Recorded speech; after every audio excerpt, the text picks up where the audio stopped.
মানুষ তার ভোট সঠিকভাবে দিতে পেরেছে, মানুষ তার পছন্দের মানুষকে ভোট দিয়েছে, কিন্তু ভোট গণনায় অথবা ভোট ফলাফল প্রকাশে কারচুপি করতেছে।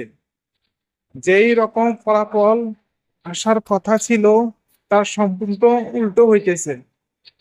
এই যে সোশ্যাল মিডিয়ায় এত এত প্রচার প্রচারণায় যেখানে সর্ব অবস্থায় জামাতকে এগিয়ে থাকতে দেখেছি, সেক্ষেত্রে কিভাবে এমন উল্টো হয়?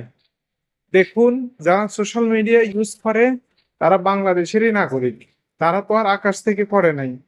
তাহলে ভোটে কিভাবে এত আকাশ পাতাল তফাৎ হয়, এটা আমার বুঝে আসে না। সঠিক তদন্ত করার মাধ্যমে নির্ভুল একটি ফলাফল নিশ্চয়নের জন্য দাবি জানাচ্ছি।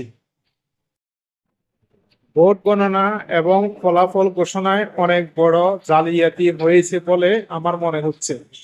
আপনার কি মতামত? কমেন্ট বক্সে অবশ্যই জানাবেন।